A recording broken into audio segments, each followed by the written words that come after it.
Welcome to the Fanzine Arsenal Woman podcast. It's a big day, I guess, in the history of Arsenal Women. Jonas Eidevall has resigned as head coach. Renee Slegers takes over as interim manager, starting with games against Valerenga tomorrow night and then West Ham on Sunday. Claudia Loy joins me. Claudia, it was 10:24 a.m. When the news broke. Where were you, and what was your initial thoughts, I guess, is the way to kickstart this podcast?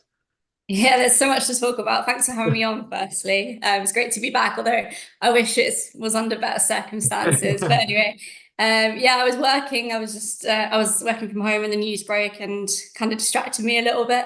I wasn't really expecting it. Obviously, we can go into that in more detail in a bit. But yeah, like it's all happened very quickly, hasn't it? Yeah, it definitely has. I mean, you look at the timeline. I guess for me, it's a week where probably things have gone wrong, but obviously it stems deeper than that. I think you can look at the Leicester game, probably the Häcken away game, elements of other games after what was probably quite a good pre-season.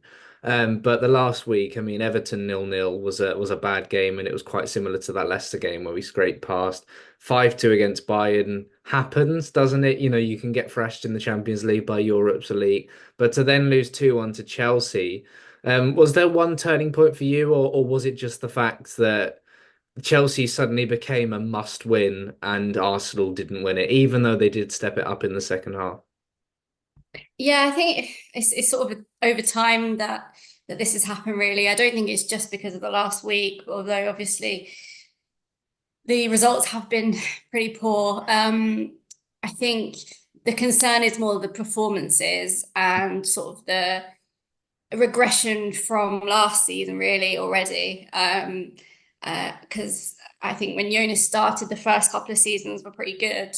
And we have won trophies as well in the last two seasons, but I think sometimes there was a lack of consistency, and I think that's just sort of carried into this season. Really, we spoke on the podcast before last season about how we want to see, more consistency, and we just haven't so far.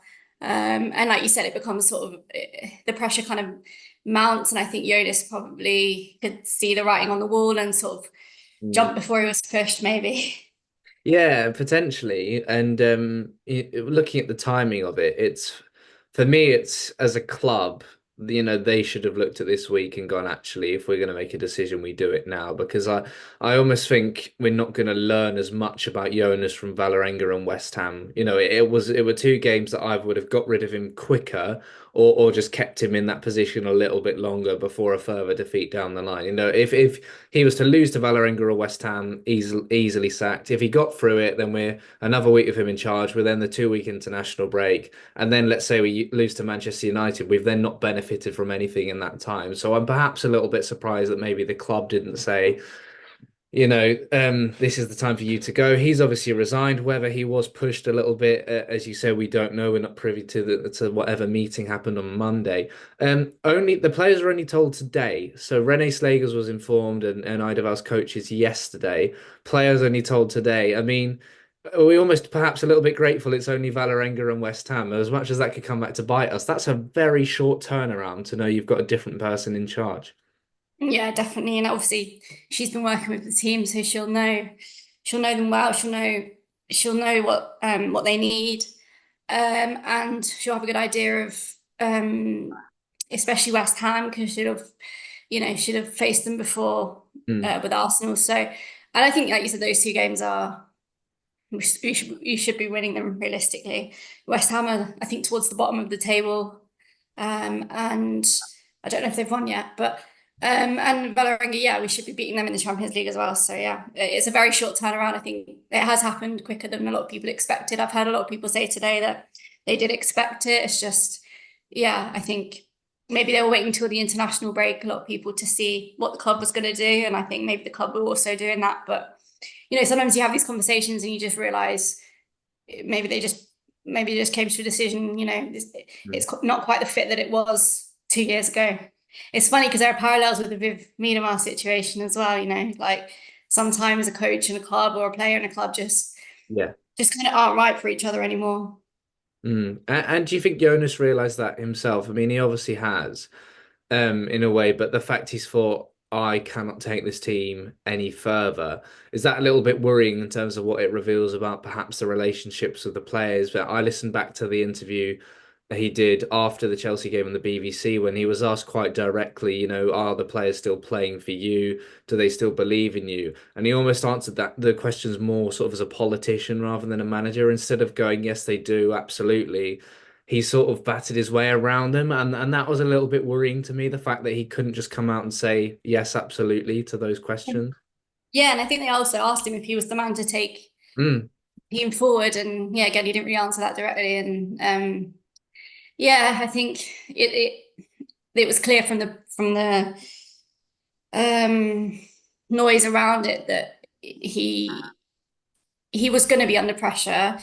And I heard a lot of people talk today about how sort of this is quite a new thing in women's football, people calling for the manager to be sacked. And I think you asked me how I felt about it. Well, I think my main reaction was just when I read it, I was just like a bit shocked, but also when you think about it, it's just quite sad, isn't it? Like we've had some great memories with him, and yeah, you just don't really want to see someone lose their job. So yeah, I think the phrase "lost the dressing room" has also been floating around, and I think as professionals, players should be able to sort of pick themselves up, and I think that's what they'll have to do now.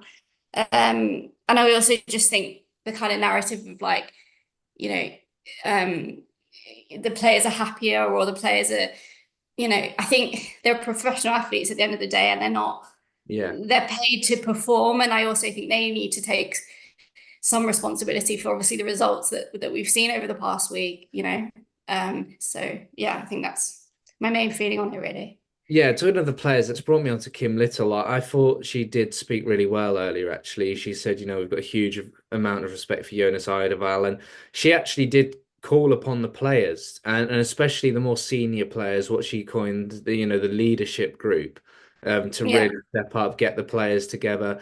And that's a clear sign that she's not saying, look, everything's going to be magical now. She said it's time for us to step up and support the interim manager. It's okay for Jonas once he's been there 3 years, a more experienced manager than Renee Slegers, but actually, these things can really galvanize a group of players now. If Renee's come in and she's a popular figure amongst the club, not saying Jonas wasn't, but as a breath of fresh air, we do see a bit of a bounce, when the interim manager comes in. Perhaps it's more mental this week rather than tactical almost.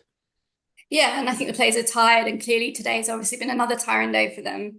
They've had a lot of games and a lot of pressure, and they've obviously heard everything that's been going around. You saw Beth's interview after the game, I'm assuming, after the Chelsea game, and they're all clearly struggling and disappointed with the week that they've had. And I think now they've got not that they need another incentive, because I just think they would be doing that anyway, but I think they should now at least be playing for selection as well as everything else. Because it's not, I mean, it's never guaranteed, but you know, I think you want to impress, even if it's an interim manager, you want to impress them because you want to be part of their plans going forward, even if it's for, I don't know, 3, 4, 5 games. You still want to give a good account of yourself so that you do play as much as possible, and you want to be the best that you can be for every manager that you have. But I think, like you said, like sometimes it just gets to a point where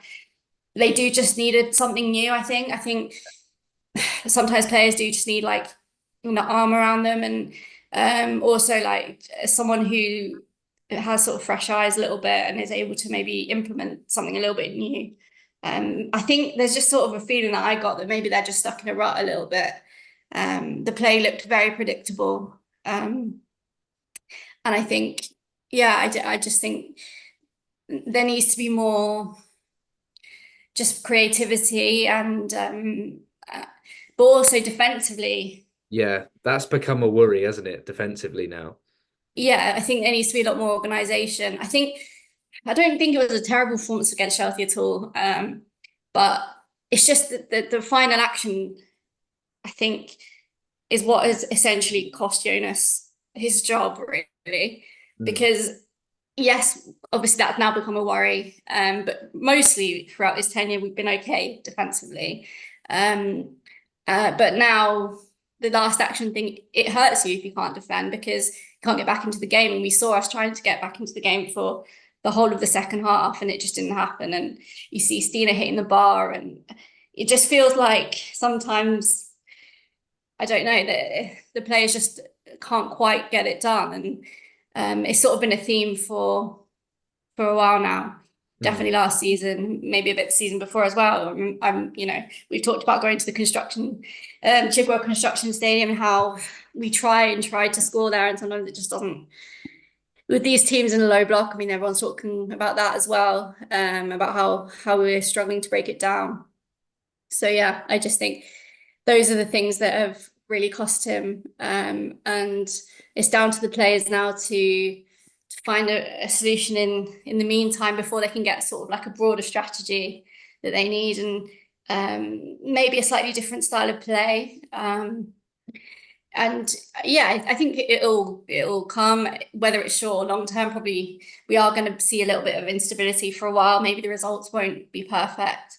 Although I'm expecting us to hopefully win the next two, but I think the league is going to be obviously very challenging this year. I don't necessarily think we're going to win the league, but hopefully long term, I think we'll get better organized defensively, and also just making sure that we take our chances or create more clear-cut chances and don't snatch at the ones that we do create. Mm. Yeah, I'd agree with that. I think my criticism would be Arsenal have not become very enjoyable to watch as of late. Yeah.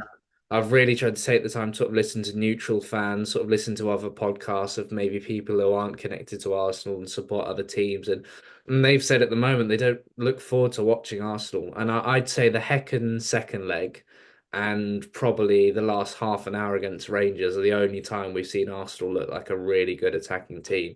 And that's one of those against a team from the Scottish top flight, and one of those was in a must-win game where probably Yeah. the other side of our job was on the line. And apart from that, it has been more of the case from, as you say, breaking down low blocks, despite a pre-season where we saw things starting to click into gear. Certainly that gave me its Washington spirit. And yeah, that I think that's the frustration, as Arsenal haven't kicked on. I think stuck in a rut's the perfect phrase, and that has been what's led to Jonas Eidevall departing. Defensively, is a worry. Definitely, Bayern and Chelsea are going to punish you. Teams like Leicester and Everton perhaps aren't going to. I watched Leicester at Villa on the weekend, and they just didn't quite, have that attacking threat to punish Villa or Arsenal. Obviously, Van Domselaar made some great saves. Just to come on to it as well, one of my other criticisms of Jonas Eidevall will probably be squad management. I think he's really got a few decisions wrong there this season. He's maybe not rewarded players for when they've done well. You can look at Caitlin Ford's early season form. She's been, out of the team. Perhaps transfers as well. You look at some of the weak areas of the squad where we look a little vulnerable in terms of fullback, the cover for fullbacks, the cover for wingers, the players you've moved on. So just Yeah. two parts there in terms of Arsenal's signings in the transfer window where they look to go for Kira Walsh instead of maybe strengthening other areas, but also some of the players you've moved on, Lacasse, Gio, you can mention Miedemar, I guess, and then the risk of that perhaps happening with people like Curl and Kafaji at the moment, but obviously now Jonas is gone. What do you make of all of that? Yeah, I think the players that have left for a reason, and I just don't think it's fair to put that at Jonas's door. I don't necessarily think Miedemar would have stayed, and I don't necessarily think Lacasse is a good fit for how we play. And I think we do need, yes, that is his style, but I think, she's in the NWSL now. She's not in the WSL. And yes, she scored a hat trick, but it was against, a team of 10 men. She's a good player, but I think it's slightly different profile from maybe what we need in the WSL. And I think Gio would be useful, yeah, I think. I also think, yeah, we could do with another fullback. You can see, obviously, at the moment, Fox is struggling. I think she's basically knackered.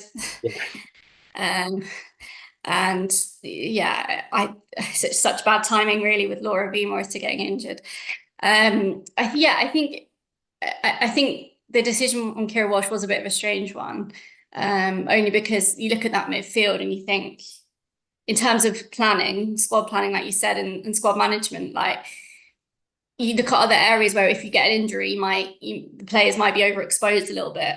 Whereas in the middle, you've got pretty much, 4 or 5 players that could play, probably Mm. more that could play there. You've got like Cool, you've got KCC, you've got Walty, Little, you've got loads. And I think they're all very, capable. So yeah, I think Kira Walsh, to be honest, is an upgrade. I don't think that would be a bad signing at all. I think she would add a lot of calmness, and also maybe just that final pass as well at times. And then Yeah. and she's just a great footballer, really. And I think any team would be lucky to have her. So it's not like, yeah, I think it's not that I think we should be going for her, but I think it's more, yeah, like you said, like I think other positions maybe could have been looked at as well. Especially if we knew that there was a possibility of us not getting her, to maybe look at someone else as well and just wait for either January or Yeah.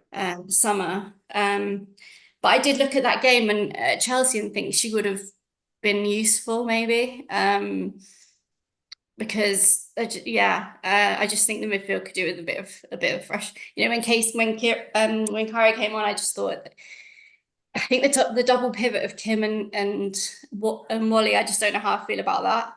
I don't always think it works. I think it does work at times, but it's not looked this season. I don't know what you think, but it's not, to me, something's not working. Yeah, it's interesting for me because I think Kyra, we really know her strengths, and I still think she's got work to do on the defensive side of her game. But again, that's where we go back to players who've looked really good and then maybe not being rewarded. I think, Valti and Little, when you need that experience to step up, we've seen it work. But, you look at it against Valerenga tomorrow, I don't think there's any reason to play both of them. I think, a lot of these games against sides who aren't going to be as attacking, you can afford to have one or the other. And again, Kim has had to play most minutes. We have massively missed Victoria Pelova, but again, when we do have enough options in midfield, that's where the manager needs to get his rotations right, use these different players. And just on Walsh, I feel like if it was a case of if it, as you said, any team would probably take Kira Walsh. But if it was between a toss up between maybe signing her or definitely signing another winger and another fullback or another centre back, that's maybe where I think Arsenal have got it wrong in terms of the numbers of their squad. As much as I think there's cover there, but when you've dropped Caitlin Ford to fullback in 2 league games in a row, it's probably proof that, the squad isn't quite covered. And we have obviously been unlucky of injuries as well. Yeah.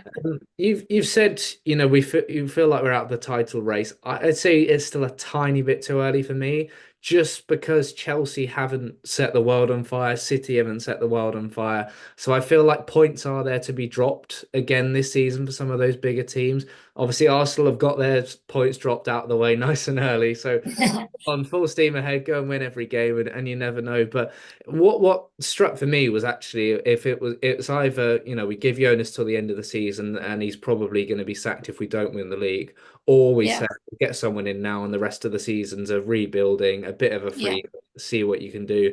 In the end, Yeah. it's the latter. So what should the expectations be now, and will they depend on who we get in as to how far we aim? Yeah, I think that is a good thing about it, is that it could have been another season of disappointment, and maybe what a cup competition, maybe another Conti Cup, but I think that's not good enough for Arsenal. So yeah, I think I'm personally not expecting too much. I think you are right. We're not out of the title race, but I just think I look at City's squad and Chelsea's squad, and I think it's in a slightly better position than ours. And I think that speaks to what we were just talking about, really, the squad building as well. It hasn't quite worked with the injuries that we've had and stuff. It's very difficult. Like, you know, we haven't got a recruitment spot on. That is probably fair. But yeah, like Victoria Pelova has been a massive miss, I think, honestly. Like with the low blocks and stuff that we've faced. I'm not saying she's the only answer, but she would have helped definitely. And obviously looking at fullbacks, and we've struggled there. And I think Katie's had to do so much, and Emily Fox as well. So yeah, but yeah, I think going forward, I'm just expecting or hoping for, like you said, just for us to become more enjoyable to watch again. Hopefully we can get some flair and creativity into the team. And I think confidence really, that's kind of related to that. I think players just trying things because I think at times it's looked like they're scared to try things. Yeah. So I'm not expecting too much in terms of the league. Obviously, you want the bare minimum really has to be to qualify for the Champions League, but even that is not necessarily guaranteed. So yeah, I would obviously hope that we can do that because it's really important that we do. Mm. But we're obviously in a time now where there isn't going to be a quick fix, because it's not just Jonas, it's the whole staff Yeah. and obviously the recruitment side Above of things. Jonas as well. Claire Wheatley. Yeah. Yeah. And I think the club, the club has acted, or maybe Jonas has acted, or something, a change has happened essentially. And I think it's going to take time. We saw when Arteta joined, we weren't great straight away. So yeah, it's going to take time, and we've got a squad that is talented, that's for sure. And Arsenal are always going to compete, I think, on multiple fronts. I think we've got.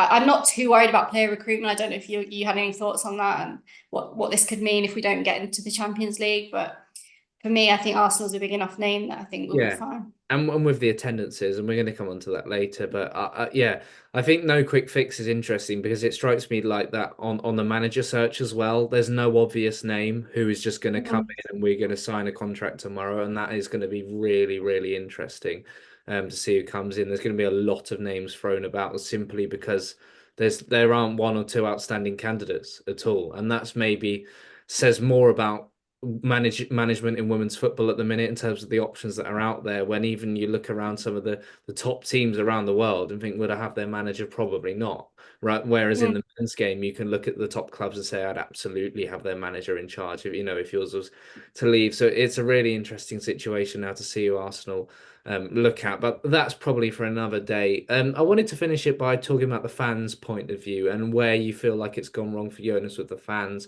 Miedema we've spoken about so much for the last few months, and obviously rightly so. That felt like a real turning point, I think, in terms of fans going against him. But I think Yeah. even still, they were willing to give him time and say, well, look, you've made this big decision. Go and prove Mm. you don't need her. Arsenal so far haven't conclusively done that at all, and I get that. But I don't feel like Jonas has had the connection with the fans that probably he had, I'd say, during the end of 2022-23 of that Champions League run. And Yeah. obviously the results and the performances play a part in that. But as someone who's been in the stands, seeing him on the touch line, where's it gone wrong with the supporters? Um, I think it could be like what we talked about, the brand of football. I think his style of football maybe isn't as visually appealing as you might want. I don't know. Maybe I think when he started, it was slightly more um, counter-attacking, maybe. And I don't know if it's changed at all, but it just seems like we're quite heavily possession based now, and um, we're happy to sort of sit off a little bit rather than press as much as we used to. So maybe that's part of it. But I think with Jonas, uh, I think maybe fans are looking for a bit of a scapegoat when things go wrong. And yeah, I think he's taken some of the blame for poor performances, results, and obviously he's the manager, so he should. But like I said, I don't think him going solves all our problems at all. So I think maybe he's slightly less emotional than some other managers. If you look at like Emma Hayes, for example. Mm. And I think Clive Palmer said this on Arsenal Vision, that he thinks that they respect him, and I think Kim said that, and I think they do, and I just think that they don't quite, they're not, there's something they're not buying into, or they're not emotionally connected to him, or they're not they I don't think so. love, Yeah. in quotation marks, they Yeah. don't love him. I I think mentioned he's a that the great other guy day. personally, but yeah. Yeah, I mentioned that the other day comparing him to Joe Montemurro. People like Viv Miedema and Jen Beattie said, almost a real father figure. And obviously they've had their own personal circumstances. And, Jonas has been good on that side of things, the player welfare side of things, constantly campaigning for better, for WSL clubs, for player welfare. And I think you have to look at the how Arsenal have driven the attendances. The manager doesn't just sit there and watch that happen. They do play a part. I remember a really nice press conference before the Arsenal's first WSL sellout where he was just praising individual members of staff like Dan on the communications team and naming them by name. And I thought that was someone who's really clued into what's going on. And I think there's a part of him that'll be really proud and really grateful that when Arsenal have been setting these record attendances and the first ever sellouts, he's been the man in charge and he's brought us some great results. That Yeah. Wolfsburg game, the Bayern comeback, that win over Yeah. Chelsea. I Yeah. think in time we will come to look more fondly than we are now on Jonas Eidevall, and that is natural, because last season we underperformed. Season before that we probably overperformed considering the injuries, and obviously his first season we were close to winning the title in his first season in charge, which is pretty, which would have been some achievement with this probably with the squad we had, compared to now, and it's just last season and failing to improve on that going into this one has Yeah. ultimately, being the turning point. But there's memories in there, those two Conti Cups. But I feel like the 22-23 season, if he's going to walk into a job interview, that's going to be top Yeah. of my CV saying I've taken this squad to the Champions League semi-finals. Yeah, definitely. And I think some of the tactical side of things, he's done really well in some of the big games. So I think, yeah, he could definitely lean on that. And I think he would be a good addition for a lot of clubs. So yeah, I'm sure he won't struggle to find another job. That'll be really interesting, actually, won't it? To see what club he ends up next. We talk about who Arsenal might get in, but to see where Jonas goes next would be really interesting. I think he'd make a good pundit as well. We've seen some Yeah. bits of punditry from him. I think it was the World Cup he did bits and pieces in the last Euros as well. So yeah, really interesting. Valerenga tomorrow. Look, not a team we know much about, obviously coming from Norway. Had to come through qualifiers, as did Arsenal. At the Emirates, going to be a smaller crowd as it's a midweek game. It's Champions League game, probably the least glamorous Champions League game. All eyes on Renee Slegers and Arsenal. How do you see tomorrow night going? Are you expecting just a little more freedom, perhaps a little more creativity? And what do you think the atmosphere will be like? Yeah, I think there might be a sense of relief because they're not worrying about playing for his future. And also Hmm. like you said, the opposition, we should be beating them. So I think there might be a bit more free flowing football. And I'm just looking forward to seeing us hopefully win because I haven't seen us win there yet. So this season. So yeah, I'm looking forward to it. And yeah, hopefully we do a job. Claudia, look, thanks for stepping up for the podcast now. It's been a long day, getting plenty of content out after Jonas Eidevall's departure, but certainly on a personal note, I wish him well. He's always been good with us in the media, always spoken his mind, and as I say, passionate on a number of issues. And yeah, we do wish him all the best. Claudia, thanks for your time. Thanks for having me on.